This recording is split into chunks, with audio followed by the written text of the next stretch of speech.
Hi friends, welcome to Indhu's kitchen. இன்னைக்கு நம்மளோட கிச்சன்ல இட்லி தோசை மாவு இல்லாத டைம்ல சட்டுன்னு செய்யக்கூடிய ஒரு டேஸ்டான பணியாரம் எப்படி செய்யறதுன்னு பார்க்கலாம். இத செய்யறதுக்காக ஃபர்ஸ்ட் ஒரு பவுல்ல மெஷரிங் கப்ல 1 கப் அளவு கோதுமை மாவு சேர்த்துக்கிறேன். நீங்க எந்த கப்ல கோதுமை மாவு எடுக்கிறீங்களோ அதே கப்லயே மற்ற பொருட்களையும் மெஷர் பண்ணிக்கோங்க. இப்போ இது கூட 1/2 கப் அளவு அரிசி மாவு, பச்சரிசி மாவு, புழுங்கல் அரிசி மாவு, வறுத்தது வறுக்காதது எது வேணும்னாலும் சேர்த்துக்கலாம். கூடவே 1/2 கப் அளவு ரவை சேர்த்துக்கலாம். வறுத்தது வறுக்காதது எந்த ரவை வேணும்னாலும் நீங்கள் ஆட் பண்ணிக்கலாம். இப்போ இதுக்கு தேவையான அளவு உப்பு, ஒரு 3/4 டீஸ்பூன் அளவு தூளுப்பு சேர்த்துக்கிறேன். இது கூட ஃபஸ்ட்டு 1 கப் அளவு தண்ணி சேர்த்து நல்லா மிக்ஸ் பண்ணிக்கலாம். நான் இதை ஒரு 1 மணி நேரம் ஊற வச்சுட்டு தான் செய்ய போகிறேன். அதனால கொஞ்சம் புளிக்கும். அதனால் நான் ஃபுல்லாகவே தண்ணி சேர்த்து மிக்ஸ் பண்ணியிருக்கேன். நீங்கள் ஒரு 10-15 நிமிஷத்துலேயே செய்யணும் அப்படின்னு நினச்சிங்கன்னா ஃபஸ்ட்டு ஒரு 1/2 கப் அளவு தயிர் சேர்த்து மிக்ஸ் பண்ணிவிட்டு பேலன்ஸுக்கு நீங்கள் தண்ணி சேர்த்து மிக்ஸ் பண்ணிங்க அப்படின்னா நம்மளுக்கு சட்டுன்னு புளிச்சு வந்துடும். ஈஸியாக செஞ்சிடலாம். மாவோட கன்சிஸ்டன்சி பாருங்கள், உங்களுக்கு இந்த மாதிரி இருக்கணும். அதுக்கு ஏற்ற அளவு நீங்கள் தண்ணி சேர்த்துக்கலாம். நான் கிட்டத்தட்ட ஒரு 3 கப் அளவு தண்ணி சேர்த்துருக்கேன். இப்போது இதை ஒரு மூடி போட்டுட்டு நான் ஒரு 1 மணி நேரத்துக்கு புளிக்க வச்சுக்க போகிறேன்.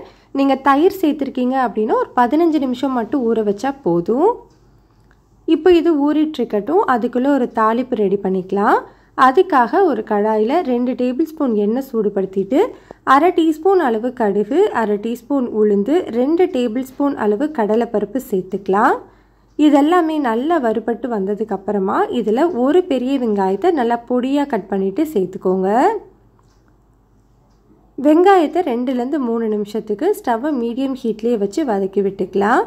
வெங்காயம் இந்த அளவுக்கு நல்லா வதங்கி வந்ததுக்கப்புறமா இதில் ஒரு பெரிய சைஸ் கேரட்டை துருவி வச்சுருக்கேன். கூடவே ஒரு பச்சை மிளகாயை பொடியாக கட் பண்ணி வச்சுருக்கேன். ரெண்டையுமே சேர்த்துக்கலாம். நம்ம ஏற்கனவே மாவில் உப்பு சேர்த்துருக்கோம். அதனால் இந்த காய்க்கு மட்டும் தேவையான அளவு உப்பு ஒரு 2-3 பிஞ்ச் அளவு மட்டும் உப்பு சேர்த்துக்கோங்க. உப்பு சேர்த்து ஒரு 2-3 நிமிஷம் வதக்கினதுக்கப்புறமா பாருங்கள், நம்மளுக்கு கேரட் வெங்காயம் எல்லாமே நல்லா வதங்கி வந்துருச்சு. இப்போ இந்த ஸ்டேஜில் கொஞ்சமாக கருவேப்பிலை சேர்த்து நல்லா மிக்ஸ் பண்ணிவிட்டு ஸ்டவ் ஆஃப் பண்ணிக்கலாம். ஸ்டவ் ஆஃப் பண்ணதுக்கப்புறமா உடனே நம்ம ஊற வச்சுருந்தோம் இல்லையா மாவு, அதை ஓப்பன் பண்ணிவிட்டு நம்ம ரெடி பண்ணி வச்சுருக்கிற அந்த தாளிப்பை சேர்த்து மிக்ஸ் பண்ணிக்கலாம். தாளிப்பு ஆறணுங்கிற அவசியம்லாம் கிடையாது, நம்ம சூடாகவே சேர்த்துக்கலாம். இப்போ இது எல்லாத்தையுமே நல்லா மிக்ஸ் பண்ணி விட்டுக்கோங்க. மாவோட கன்சிஸ்டன்சி உங்களுக்கு இந்த மாதிரி தான் இருக்கணும். ரொம்ப திக்காகவும் இல்லாமல் ரொம்ப தண்ணியாகவும் இல்லாமல் இந்த மாதிரி இருந்தது அப்படின்னா பணியாரம் உங்களுக்கு ரொம்பவே நல்லா வரும். இப்போ நம்ம இதை வச்சு பணியாரம் செய்ய ஆரம்பிச்சுக்கலாம். பணியாரம் செய்கிறதுக்காக பணியாரக்கல் சூடுபடுத்திட்டு ஒவ்வொரு குழியிலையுமே ஒரு 1/4 டீஸ்பூன் அளவு சமையல் எண்ணெய் சேர்த்துருக்கேன்.